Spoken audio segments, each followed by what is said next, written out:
Depuis plusieurs mois, Ousmane Sonko se trouve au cœur d'une tourmente politique qui dépasse les frontières du Sénégal. Ses critiques acerbes envers la France et son engagement en faveur d'une rupture avec les pratiques néocoloniales l'exposent à des risques qui rappellent une longue histoire de neutralisation des détracteurs africains par les puissances occidentales.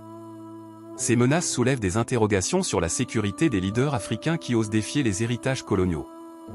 La France, comme d'autres puissances coloniales, a souvent été accusée de recourir à des stratégies visant à éliminer ou affaiblir les leaders africains opposés à son influence.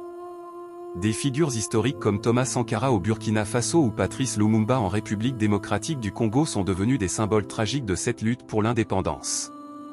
Dans de nombreux cas, les éléments pointent vers des interventions directes ou indirectes de puissances étrangères, à travers des coups d'État, des assassinats, ou des manipulations politiques. Ousmane Sonko, connu pour son discours nationaliste et sa volonté de réduire l'influence étrangère au Sénégal, est devenu une figure majeure de la contestation contre le néocolonialisme français. Il critique vigoureusement les accords économiques et militaires liant le Sénégal à la France, qu'il qualifie de reliques coloniales. Cette posture, bien que saluée par une grande partie de la population africaine, pourrait en faire une cible pour ceux qui souhaitent maintenir le statu quo. Bien que les méthodes aient évolué, les accusations d'interventions occidentales dans les affaires africaines persistent. Aujourd'hui, la neutralisation des détracteurs peut passer par des moyens subtils. Des narratifs contrôlés pour dépeindre les leaders contestataires comme extrémistes ou incompétents. Le recours à des sanctions ou au gel d'aide et de financement pour affaiblir les gouvernements ou mouvements soutenant ces figures. Dans le cas d'Ousmane Sonko, les risques sont multiples.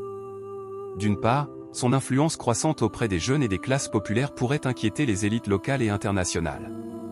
D'autre part, son discours radical contre les relations franco-africaines pourrait le placer directement dans la ligne de mire des intérêts étrangers. La situation d'Ousmane Sonko illustre un défi majeur pour les leaders africains contemporains: comment défendre la souveraineté de leur pays tout en se protégeant contre des menaces externes et internes. Pour les populations africaines, le soutien à ces figures est essentiel, mais il doit également s'accompagner d'une vigilance accrue face aux stratégies de manipulation et de division. En définitive, le cas de Sonko n'est pas isolé. Il s'inscrit dans une lutte historique et continue pour une Afrique indépendante, maîtresse de son destin et libérée des entraves du passé colonial. La résilience des leaders comme Sonko et le soutien de leur peuple détermineront l'issue de cette éternelle quête de souveraineté.